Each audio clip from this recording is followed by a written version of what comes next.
감사하신 주님. 이 밤에도 말씀의 원리를 잘 깨닫고 말씀 속에서 힘을 얻고 길을 찾으며 주님의 지혜로 충만해질 수 있도록 도와 주시옵소서. 성령께서 마지막 순서까지 감동과 감화로 기름 부으심으로 이끌어 주실 줄로 믿사오고 감사할 때 예수 그리스도 이름으로 기도합니다. 아멘. 자, 오늘 주시는 말씀을 찾아서 우리 교독으로 봉독합시다. 사도행전 15장 27절로 29절의 말씀입니다. 사도행전 15장 27절로 29절의 말씀을 우리가 교독으로 봉독합시다. 제가 먼저 27절의 말씀을 읽겠습니다. 그리하여 유다와 실라를 보내니 그들도 이 일을 말로 전하니라.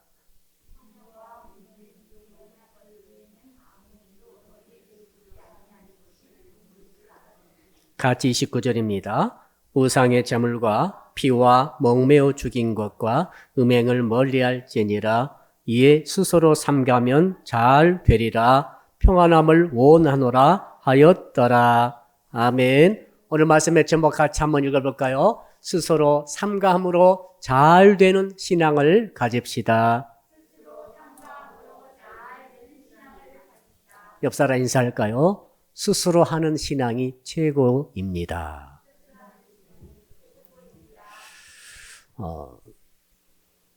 누가 시켜서 하면은 기분이 별로 안 좋습니다. 그런데 내가 너무 하고 싶은 거예요. 나 스스로 해야 되겠어요. 스스로 자원해서 헌신하는 것. 우리 오늘 찬양팀이 열심히 해주셨습니다. 누가 시켜서 했습니까? 자원해서 한 거예요. 우리 집사님이 계속 피아노 지금 20년째 치고 있습니다. 안 하면 누가 죽인다 합니까? 아닙니다. 스스로 하는 거예요. 그러니까 이 스스로 한다는 것은 자유 속에서 누구 억압도 없이 내 스스로 자원해서 수고와 땀을 흘리는 거죠. 이보다 더 아름다운 것은 없습니다. 이것이 예수님의 신앙의 특징이죠. 자, 오늘 본문은 안디옥 교회에서 일어난 사건 때문에 일어난 스토리입니다. 안디옥 교회는 피난 갔던 성도들이 안디옥이라는 도시에 모여가지고 평신도들이 먼저 교회를 이루니까 이 소식 듣고 이방인들도 모여서 복음을 들었다더라. 그 소식 듣고 바나바를 보내고 바나바는 바울을 초청해가지고 바나바와 바울이 다른 3명의 교사와 함께 연합해서 교회를 아주 부흥시켰던 그런 교회입니다. 특징이 있습니다. 이방인 출신들이 대부분이에요. 유대인 출신들이 있기는 있으나 소수고 그 대다수는 이방인 출신 성도들이 차지하고 있었어요. 자, 그러니까 이방인 출신들은 구약 성경을 잘 몰라요. 율법을 지키는지 안 지키는지 잘 몰라요. 그런데 예수를 구주로 믿는 것을 확실히 알고 있어요. 바나바와 바울을 통해 특히 바울 사도가 강력하게 이신칭의 예수를 믿음으로 우리는 예수님의 은혜로 구원 얻는다. 이걸 강력하게 심어놓았기 때문에 그 복음 중심으로 똘똘 뭉친 교회가 안디옥 교회였습니다. 그런데 어느 날 예루살렘에서 율법주의적인 성도들이 교사들이 들어왔습니다. 유대교는 아니고 예수 믿기는 믿되 그들은 이렇게 주장했습니다. 15장 1절 보면은 정확하게 나와 있죠. 15장 1절을 제가 한번 읽어드릴까요? 15장 1절 보면 이런 규절이 있습니다. 어떤 사람들이 유대로부터 내려와서 형제들을 가르치되 너희가 모세의 법대로 할례를 받지 아니하면 능히 구원을 받지 못하리라. 모세의 법대로 할례를 받으라는 거예요. 예수 믿지? 당신 예수 믿습니다. 예수 믿어서 구원 얻으려면은 거기다가 플러스 모세의 율법대로 할례를 받으라는 거죠. 그러니까 이로 인해서 안디옥 교인들이 마음속에 어려움이 생겼어요. 고민이 생긴 거죠. 혼란이 생겼어요. 이 말씀을 11절에 우리 오늘 본문에 보게 되면은 24절에 나와 있죠. 24절 본문 위쪽에 보니까 들은즉 우리 가운데서 어떤 사람들이 우리의 지시도 없이 나가서 말로 너희를 괴롭게 하고 마음을 혼란하게 한다.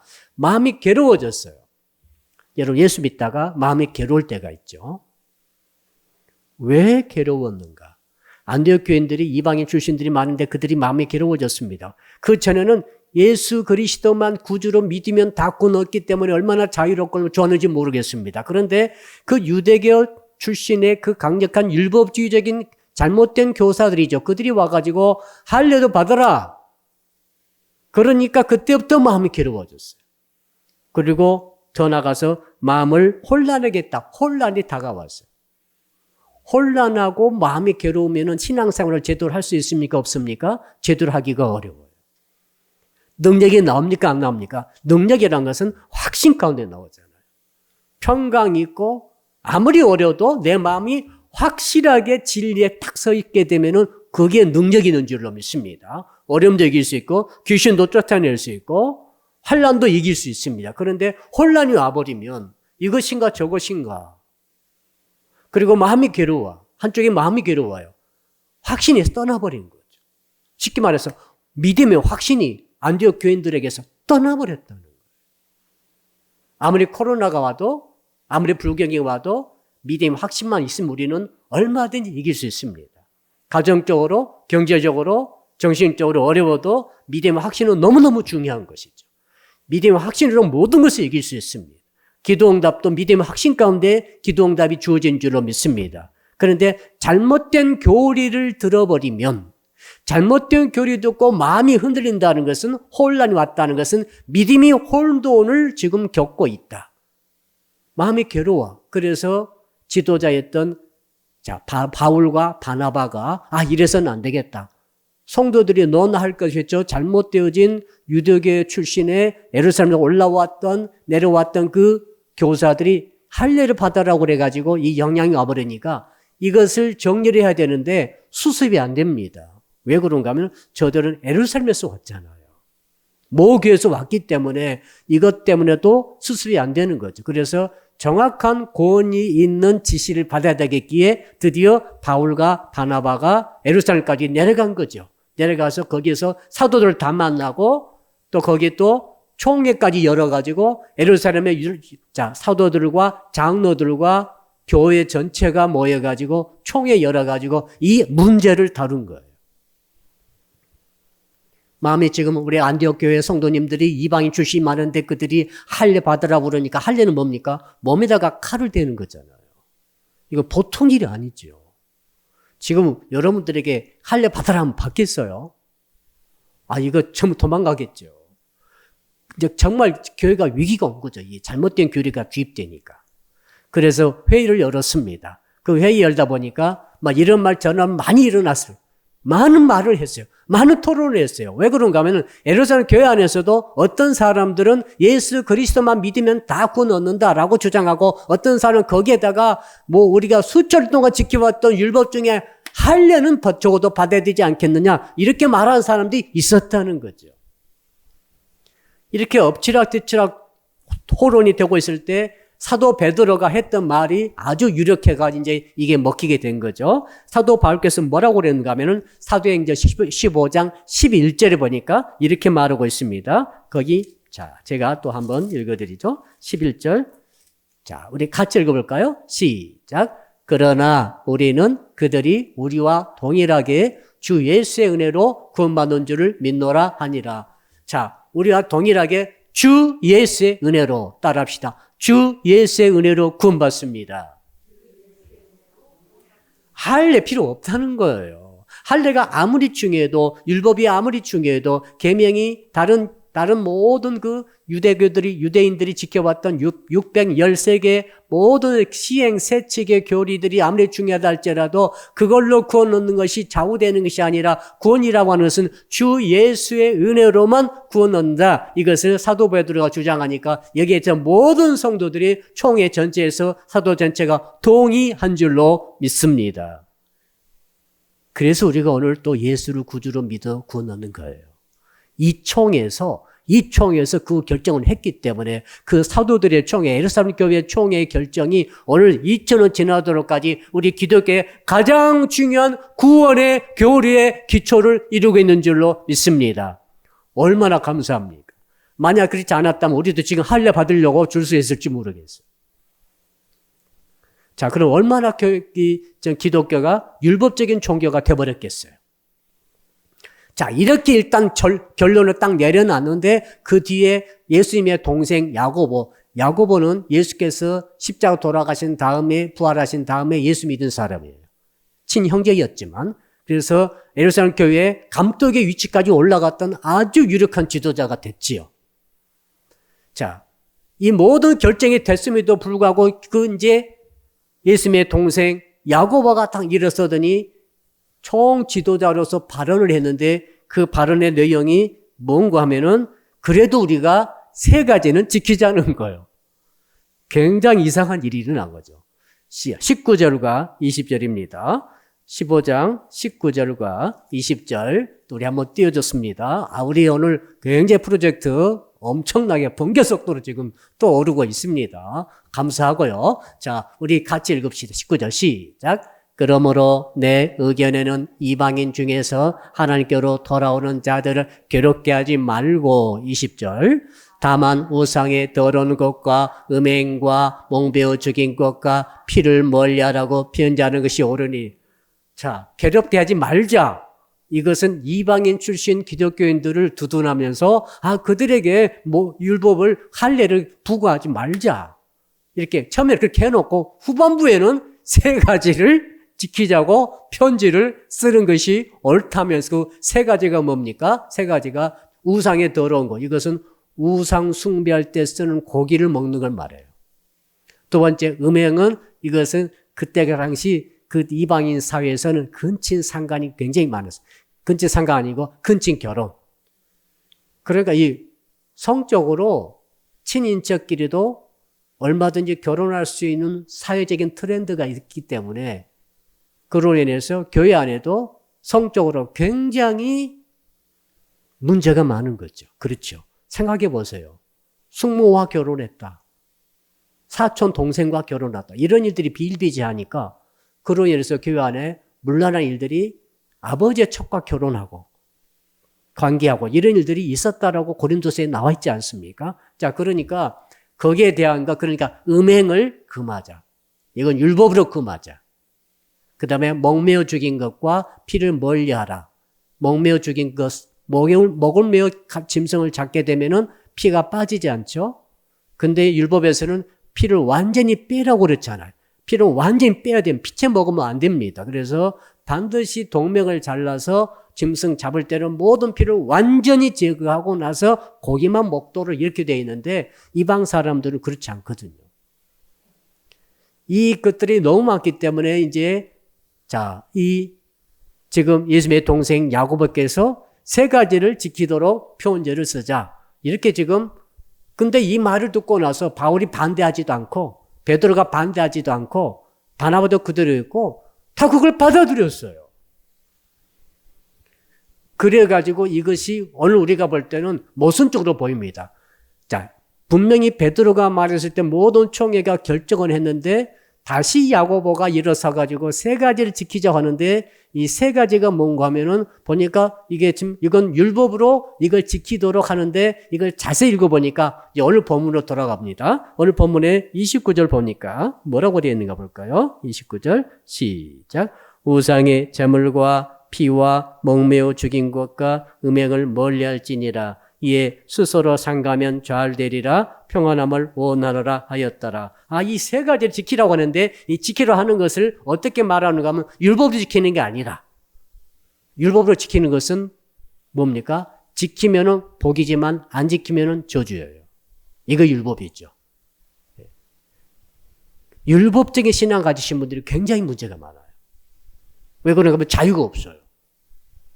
우리가 주의를 지킵니다. 우리는 율법으로 주의를 지키는 게 아니에요. 스스로 지키는 거죠. 그 뒤에 보니까 따라합시다. 스스로 상가면 잘 되리라. 오늘 이 신앙이죠. 스스로 상감으로 잘 되는 신앙. 이 잘 된다는 말은 어떤 말입니까? 너무 마음이 평안하고 해피하다는 거예요. 즐겁다는 거죠. 걸리는 게 없는 거예요. 교회가 가장 중요한 것은 이거거든요. 교회 전체가 스스로 상가하는 그런 분위기 속에서 잘 되는, 누구 한 사람도 걸리지 않아. 누구 한 사람도 실족하지 않아. 유튜브 아이도 실족하지 않고, 나의 가장 많으신 모매님도 실족하지 않고, 목사님도 실족하지 않고, 초신자도 실족하지 않고, 교사도 실족하지 않고, 이런 교회가 진짜로 좋은 교회요, 성령이 충만한 교회인 줄로 믿습니다. 자, 그러니까 안디옥 교회는 지금 마음이 불편해 와버렸잖아요. 할례를 강력하게 주장하는 자들이 있기 때문에 한편에 집사님들이 일어서가지고 반드시 할례 받아야 됩니다. 아니, 바나바 목사님, 바울 목사님 왜 할례 안 합니까? 막 그렇게 주장하는 거야, 한쪽에서. 자, 그러니까 할례 받기 싫은 유대인들이 할례를 강력하게 원하는 것을 이해합니다만 그들은 왜 수천을 할례를 해왔거든요. 그런데 일반 이방인 출신 성도님들은 할례 받으라고 하니까 마음이 불편한 거죠. 그 사람 볼 때마다 인상이 써지는 거죠. 그리고 혼란이 온 거죠. 정말 저 사람들이 말이 옳을까? 지금 바나바와 바울께서 말씀하셨던 것이 좀 부정한 것일까? 이런 생각이 계속 들면서 혼돈이 왔는데 이걸 이제 정리하는 거죠. 정리할 때 첫째, 예수 그리스도의 은혜로만 우리는 구원받는다. 그러나 세 가지 것을 지키도록 하자. 그런데 세 가지 것을 지킬 때는 율법으로 지키는 게 아니라 뭘로요? 스스로 상감으로 잘되게 하는 것으로 지키자는 거죠. 오늘 이것을 우리가 집중적으로 한번 생각을 해보도록 하겠습니다. 여러분, 그러므로 결론은 우리가 이미 알고 들어간 거죠. 구원은 할례와 아무 상관없습니다. 여러분, 할례를 받는 유대인들도 있을 거예요. 그러나 할례를 받는다고 해서 구원에게는 전혀 영향 미치지 않습니다. 확실합니다. 예수 그리스도를 믿는 자는 누구든지 구원받습니다.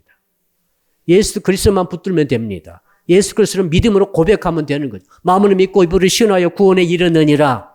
성경에 계속 나오잖아요. 주 예수를 믿으라. 그리하면 너와 네 집이 구원을 얻으리라. 이 구원과 예수 믿는 것이 항상 붙어 있어요.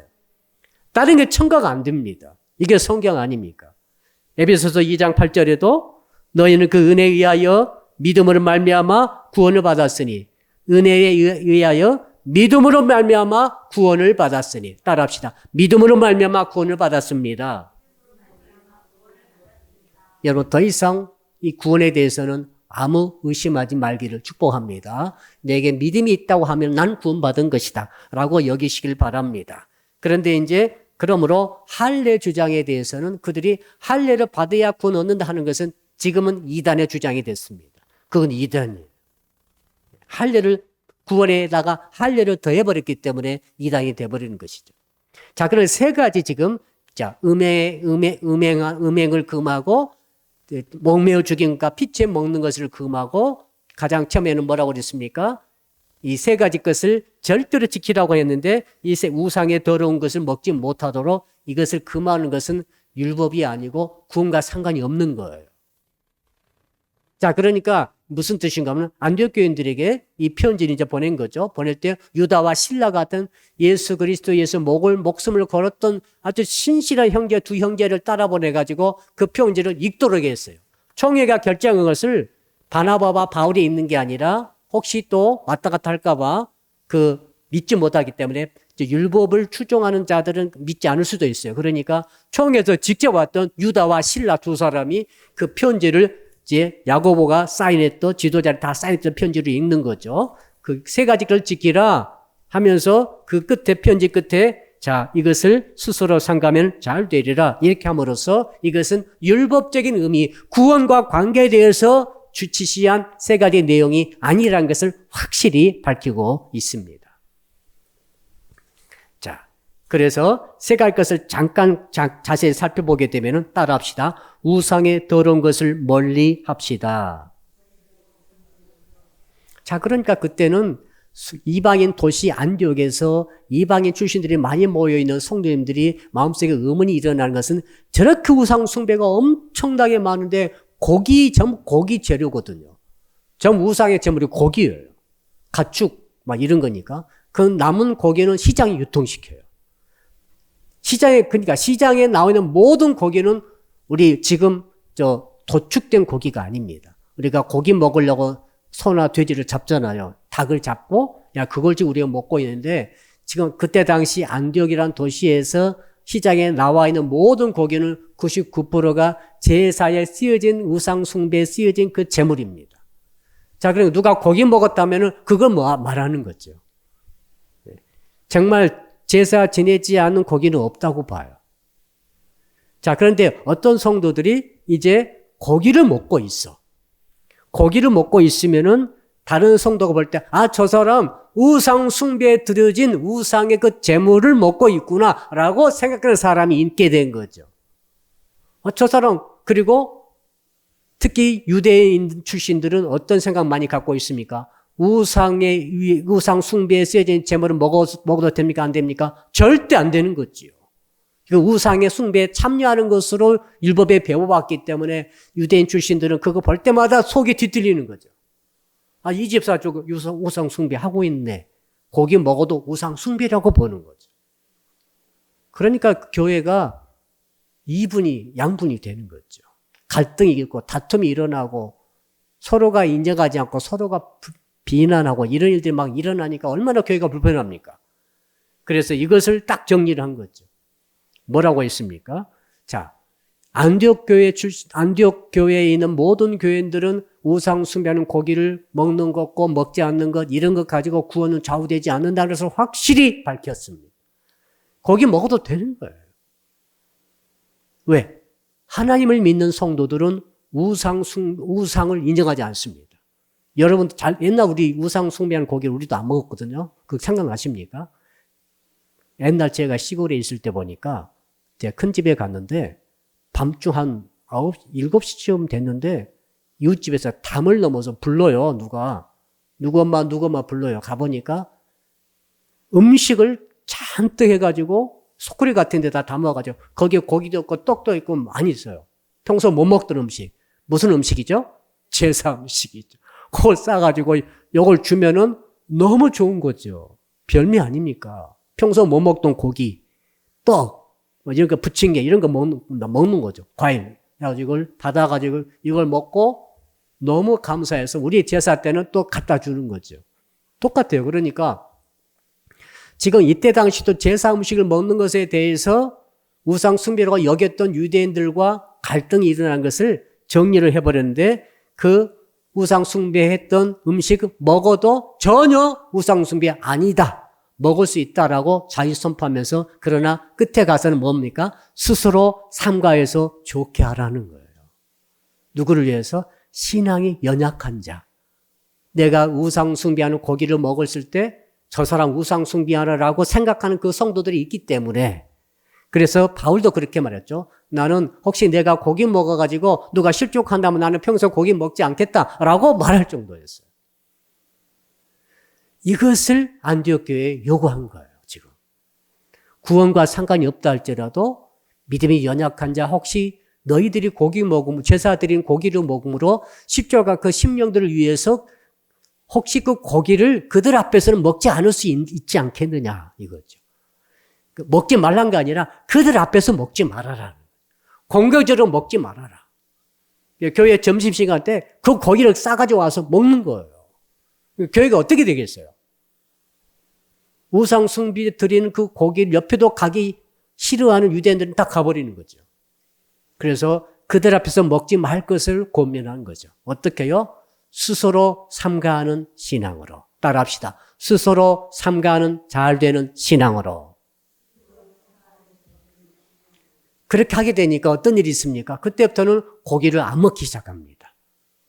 뒤에서는 먹어도 괜찮아요. 양심의 자유 얻었어요.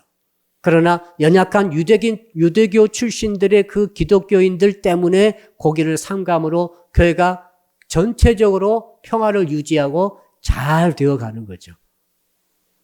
사람 말이죠. 다 입장이 달라요. 자, 옆 사람과 우리는 나는 다릅니다. 다름을 인정해 줘야 돼. 획일적인 것은 굉장히 위험한 거죠. 예수 그리스도는 획일적이에요. 예수 그리스도는 타협할 수 없어요. 그러나 예수 그리스도 위에 모든 것, 성격도 달라요. 외모도 다르죠? 목소리도 그렇게 다를 수가 없어요. 그리고 신앙의 취향도 달라요. 그걸 우리 인정해 줘야 되죠. 자, 그러니까 자, 이것은 그렇게 해결이 됐고, 두 번째로 목매어 죽인 것은 그것과 피를 멀리하라. 자, 이건 뭡니까? 율법에 정확히 기록되어 있죠. 피채 먹지 말라고 창세기 9장 4절에도 나오고 레위기 19장 26절에도 나옵니다. 그래서 유대인들은 짐승 잡을 때 반드시 동맥을 잘라서 피를 완전히 쫙 뽑아낸 다음에 고기만 먹었는데 이방인들은 그런 개념이 없기 때문에 마음대로 목매어 죽인 것을 먹었더라. 자, 그 제사 음식에 걸렸고 두 번째로 이제 이게 걸린 거죠.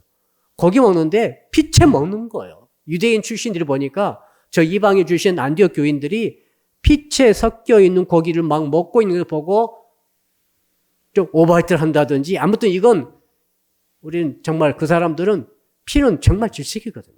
피는 정말 이거 조금도 접근하지 않으려는 것이 있기 때문에 그런데 그러니까 드디어 이것도 이제 결정을 내린 거죠. 자, 피채 고기, 목매어 죽인 가축의 고기를 먹음으로써 피채 절대로 먹지 말 것을 편지에 써서 권면함과 동시에 그러나 이것도 어떻게 해요? 율법으로서가 아니라 그건 아무 상관없다는 거죠. 그건과 상관없이 스스로 삼감으로 잘 되는 신앙으로 이것을 너희들이 좀 해달라. 이렇게 안디옥 교회 전체 교인들에게 선포를 한 것입니다. 그리고 그때부터 이제는 성도들이 이제는 차츰차츰 피채 고기를 먹지 않게 된 거죠. 집에서는 먹었을 거예요. 그러니까 자유 얻었습니다. 옛날에는 자유 얻지 못, 유대인 출신들이 자꾸 뭐라고 말합니까? 야, 너 피채 먹으면 저주받는다고 말하거든요. 유대인들이 이게 너무 확실하거든요. 계명 어기면 저주예요. 벌이에요. 무슨 화를 당하려고. 자꾸 이렇게 말하니까 그 먹으면서 양심이 또 이방인 출신 중에서 믿음이 연약한 자는 그렇게 괴로운 거죠. 나 먹었는데 어떡하지? 내 집에 사고 나면 어떡하지? 야, 그러니까 이런 것을 정리를 해버렸습니다. 구원과 상관없다. 그러나 믿음이 연약한 자 위해서는 혹시 그 성도 앞에서는 스스로 삼가는 신앙으로 좀 잘되게 하자. 그래서 평안을 누리자. 이렇게 하니까 드디어 이제 이방인 출신도 자유를 누리고 유대인 출신들도 자유를 누리게 된 줄로 믿습니다. 자, 이렇게 설명하고 세 번째 또 한번 설명을 해볼까요? 세 번째는 뭡니까? 한번 따라 합시다. 음행을 멀리 합시다. 말씀드린 대로 근친 결혼에 대한 습성이 이것은 죄가 아닙니다. 그때는 지금의 트렌드처럼 그때도 그건 죄가 아니에요. 그때는 그러니까 근친끼리 결혼을 많이 했어요. 근친 상관이 말고 근친 결혼을 말합니다. 자, 이런 것을 좀 금할 수 없느냐? 왜? 거기에서 음행이 많이 나왔기 때문에.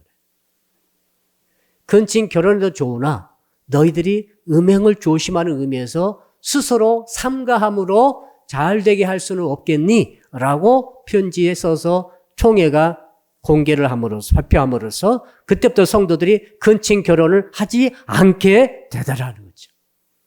그러니까 유대인 볼 때도 괜찮고 이방인 출신 볼 때도 평화로운 이런 교회 공동체를 만들어가게 되더라 이 말 아니겠어요?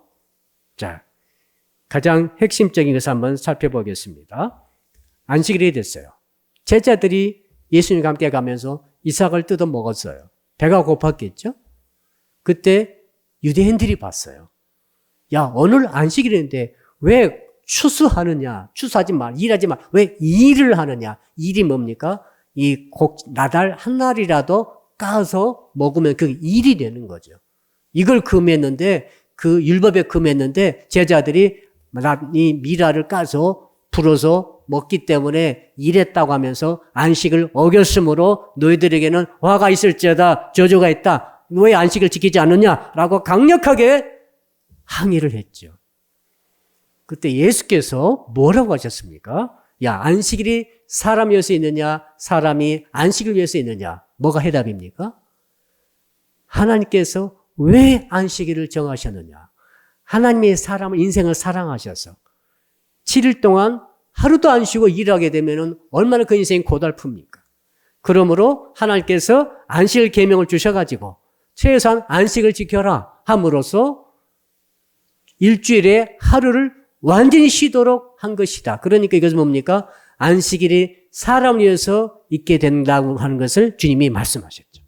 근데 유대인들은 거꾸로 지키고 있는 거죠. 사람들이 안식일에 묶여 있는 거죠. 안식일 안 지키면 저주가 온다. 지켜 있는 거죠. 이번 주 우리 주일을 안 지켰더니 독감에 걸려버렸어. 이럴 수 있잖아요. 11조도 마찬가지입니다. 11조로 이번에 제대로 못했더니 내 사업이 이렇게 힘들어. 물질이 완전히 지금 이렇게 꼬라박았네? 이렇게 생각할 수 있잖아요. 이것에 대해서 주님이 오늘 우리에게 메시지를 주시는 거죠. 그거 아니라는 거예요. 내가 너희들에게 지켜야 될 그 주의를 주고 십계명을 주고 그 다음 또 뭐가 있습니까? 주일, 십계명, 11조 또 우리가 지금 많은 계명 비슷한 걸 지키고 있죠. 우리 청년들은 성경 읽기 정말 약속받았어요 지금. 그래서 평일에는 3장, 주일날은 5장 이걸 중심으로 해가지고 다 약속했는데 이번 주를 가서 또 이렇게 물어볼 거거든요. 그 지키기로 해놓고 또 안 지켰을 때 또 이것도 마음이 또 부담될 수도 있고 이런 게 대해서는 구원과는 아무 상관없다는 거죠. 그 모든 것은 구원과 아무 상관없어. 구원은 예수 그리스도를 구주로 믿으면 무조건 구원 얻게 되는 줄로 믿습니다. 11조도 마찬가지고 주일 성수도 마찬가지고 모든 것은 이건 전부 다 계명이 아니에요. 이것은 뭡니까? 스스로 상감으로 잘 되는 신앙으로 우리가 갖고 있는 거죠. 자, 다음 따라 합시다. 자발적으로 지켜야 합니다. 이것은 가장 아름다운 것이죠. 왜 그렇습니까? 자, 예수께서는 구약 성경에 나와 있는 모든 계명을 딱 두 마디로 정리했습니다. 사랑의 계명으로 정리했죠. 첫째는 하나님을 사랑하라. 마음과 목숨과 정성과 힘과 목숨을 다하여 너희 주 하나님을 사랑하라.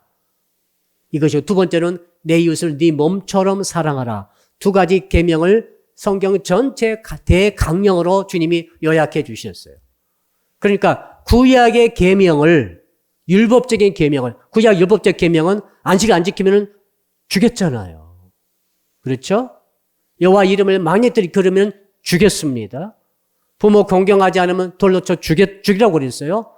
이런 살벌한 율법의 계명을 주님은 사랑의 계명으로 바꿔주셨어요. 큰 차이가 있습니다. 사랑의 계명이라는 것은 뭡니까? 주님께서 주신 계명으로서 사랑의 마음으로 하라 이 말이죠. 사랑 뭡니까? 자율적인 거죠. 사랑이 억지로 됩니까? 내가 저 사람 사랑하지 않으면 나 죽을까? 사랑 아닙니다. 사랑의 마음이 우러나오니까 사랑하는 거죠. 옆 사람 인사합시다. 두 사람씩 짝을 지요. 내가 당신을 스스로 사랑합니다. 그렇죠?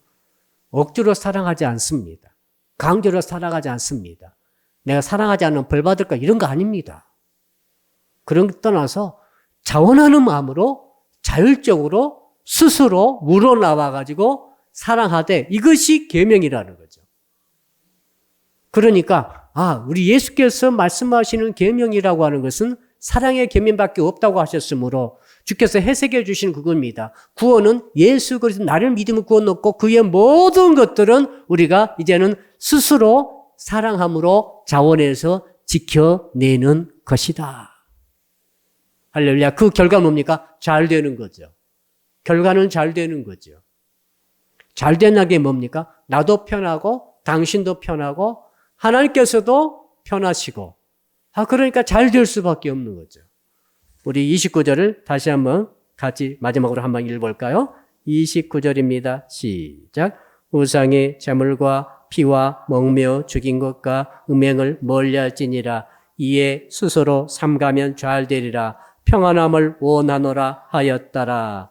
다른 사본에 보니까 성령으로 인도하심을 받아 삼가면 잘 되리라. 삼가는 것은 성령의 인도로 붙여놨어요. 성령의 인도가 뭔가? 성령의 충만이 뭔가? 성령의 인도를 받아 우리는 살아가잖아요, 지금. 우리가 성령 충만을 위해서 우리가 간절히 기도하지 않습니까? 성령의 충만이 뭔가? 이건 스스로 하도록 만드는 게 성령의 역사예요. 성령이 강력히 역사하시니까 주를 안 지켰더니 엎어져 버렸다. 이런 거 성령 역사 아니에요. 성령 역사하시면은 스스로 하는 거죠. 가만 생각해 보세요. 여러분 성령 충만할 때 어떻게 하셨어요? 은혜가 충만했다. 성령 충만했다 하니까 주 앞에 나와서 헌신하고 나를 드리고 시간을 드리고 몸을 드리고 나의 인생을 드리고 다 성령 충만 받은 거예요. 제가 말이죠. 20살 때 예수 믿고 나서 23살 때 성령 충만 받았습니다. 그때 당시에 성령 충만은 요한복음 21장 말씀을 주셨어요. 네가 나를 사랑하느냐? 베드로에게 주셨던 말씀을 나에게 주시더라고요. 야, 너 나를 사랑해? 그때 대학교 3학년 때인데 이제 전공 들어가가지고 한참 이제 바쁘게 지금 취직 위해서 공부를 해야 되는데 성령의 충만함이 임해가지고 그때부터 제가 전공을 포기해버렸습니다. 나 영혼 구원하고 가야 되겠다. 나 영혼을 위해서 나 평생 살겠다. 이런 마음이 어떻게 생깁니까? 나 이 길하면 난 죽을 것 같아. 나 죽이실 것 같아. 이런 거 아니에요. 그게 아니라 뭡니까? 울면서 가는 거죠. 감동으로 가는 거예요. 창해보니까 저거거든요. 내가 스스로 갈 수 있는데 돈 벌러 가지 않고 일반 직장에 가지 않고 주의 종의 길을 가도록 성령의 인도를 내가 그때 지금 생각하니까 받았더라고요. 오늘 4번의 번역이 정확합니다. 4번의 번역, 성령으로 인도하심을 받아 삼가면, 그러니까 삼간다는 건, 내가 스스로 삼간다는 것은 성령의 인도를 받는 거죠. 스스로란 말 대신에 성령의 인도를 받는 것으로 4번이 번역을 그렇게 하고 있어요. 여러분들이 주를 위해서 내가 스스로 이거 해야 되겠다. 이번에도 우리가 11월 20일 날 추수감사절 잔치를 하는데, 제가 그 톡을 보니까 우리 목자님들이 목장끼리 이제 돈을 좀 내고 하지 않습니까? 그럼 이게 이제 스스로 기쁜 마음으로 원해서 그건 성령 인도로 가는 거예요. 그런데 억지로, 이거 아까운데 억지로 하면 성령 인도가 아니잖아요. 그렇다면 이건 자유예요. 자유죠? 너 안 한다고 해서 누가 어떻게 합니까? 아닙니다. 저도 자유예요. 여러분도 자유예요. 그러나 스스로 삼감으로 잘 되도록 하는 거예요. 여기에 누가 역사하십니까? 성령이 역사하시는 거죠. 1년에 한 번 추수감사절인데 너무너무 감사합니다. 그래 최소한의 표현을 내가 해보는 거죠. 과일을 갖다 디스플레이 함으로써 왜 저 일을 하지? 이게 뭡니까? 주를 향한 성령의 인도로 내 안에 뜨거움이 올라오고 감사가 됨으로써 훨씬 더 많은 것을 해야 되지만은 최소한도로 우리가 이걸 하자는 거 아니겠어요?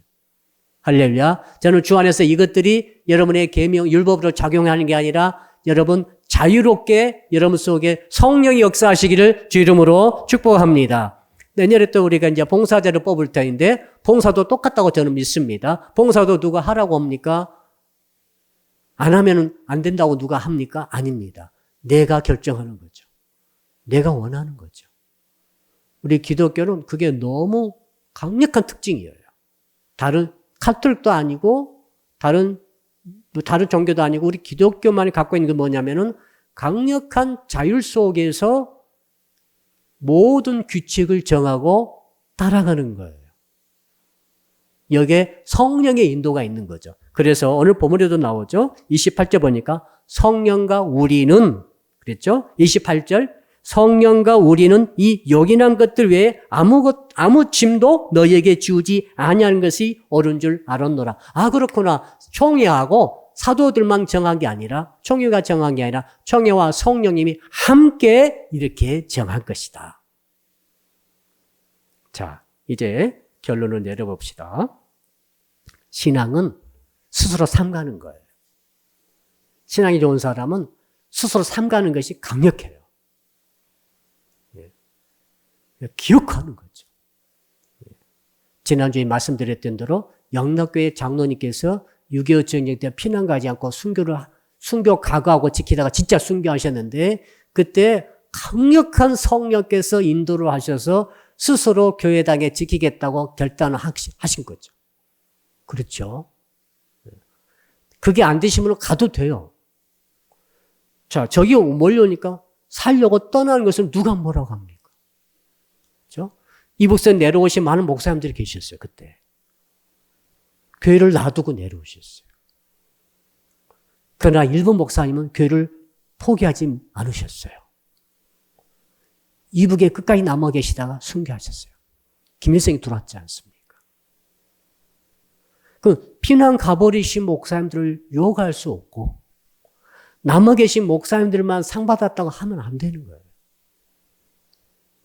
왜? 우리는 성령의 인도를 받아서 스스로 잘 되도록 우리 스스로를 제어하고 컨트롤하고 조정하는 거죠. 이것이 성령의 역사라는 거죠. 할렐루야. 그럴 때 평안함이 있죠. 내가 스스로 했기 때문에 혹시 잘못되더라도 희생과 땀이 있고 대가 지불하더라도 내가 선택하고 내가 원해서 내가 한 일에 대해서는 우리는 전혀 불평 원망할 수 없습니다. 오히려 그런 짐이 왔고 피해가 왔다 할 때 그것을 오히려 내가 전부 다 계획하고 각오했기 때문에 오히려 그것이 나의 기쁨이 되고 즐거움이 될 수 있을 줄로 믿습니다. 그러니까 이게 너무너무 위대한 신앙이죠. 자, 제가 목회길을 걸어가는 것은 스스로 상감으로 잘 되는 신앙의 길을 선택한 거죠. 오히려 많은 핍박과 어려움이 있었음에도 불구하고 이 길을 가는 것은 성령의 인도를 받는 것이 저는 오늘 말씀을 통해서 확실하다고 더욱더 이 확인이 되는 거죠. 여러분들이 사람 믿게 오셔가지고 각각 자리 정하고 헌신하고 기도하고 예배드리고 서로가 서로 섬기고 부담하고 짐을 지고 나가는 것은 이게 뭔가 성령의 인도가 거기에 있는 줄로 믿습니다. 그래서 성령 인도를 잘 받으신 분들은 스스로 자원해서 살 뿐만 아니라 어떤 교회가 공동체적으로 덕을 세우는 규칙을 지킨다 안 지킨다 잘 지키고 나아간다. 혹시 안 지킨 자가 있다 할때라도 정죄하지 않는다. 자유를 주는 거죠. 혹시 만에 하나라도 교회에서 참 원치 않은 일을 하는 사람 본다 할때라도 그것이 구원과 관계없을 때는 우리는 권면할 뿐이지 그 사람을 정죄하지 않는다. 이 은혜가 있기를 주 이름으로 축복합니다. 그래서 성령 충만하기를 주 이름으로 축복합니다. 성령 충만하게 되면 어떤다고요? 자원한 심령이 올라온다. 그리고 아까운 생각이 하나도 안 들어. 그리고 더 하고 싶어요. 더 내고 싶고 더 봉사하고 싶고 못해서 안타깝지 이거 하는 것 때문에 시험 들지 않아요. 내가 이것 헌신했기 때문에 이건 너무 짐이 무거워 내가 시험 들 필요는 없어요. 너무 무거우면은 스스로 삼가함으로 그 짐을 내려놔도 되는 거예요. 할렐루야. 그러나 성령 충만하다는 것은 억지로 하는 게 아닙니다. 자, 주일 성수 안에서 우리 아이가 잘못되는가? 11조 안 했기 때문에 경제적으로 망하는가? 11조 하지 말라는 말이 아니고 주일 성수 하지 말라는 말이 아닙니다. 그걸 율법적으로 생각하지 말고 완전히 주 안에서 자유를 누리면서 할 수 있기를 주 이름으로 축복합니다. 이게 잘 되는 거죠. 이 잘 되는 말이 웰빙이라는 말이에요. 웰빙. 아, 예수 믿는데 너무 자유하면서도 잘 되는 거죠. 마음은 평안하고 걸리는 게 없고 괴롭거나 혼란이 없이 아주 단순하면서도 뚜렷하게 가는 길이 보이는 거죠. 이런 자유와 행복이 우리 전체 성도에 있기를 주 이름으로 축복합니다. 할렐루야. 두 손 높이 드시고 우리 주여 한번 부르면서 오늘 스스로 삼감으로 잘 되는 신앙을 주시옵소서. 말씀 들고 한 6분 동안 간절히 기도합니다. 주여 부릅니다. 주여. 살아계신 아버지 하나님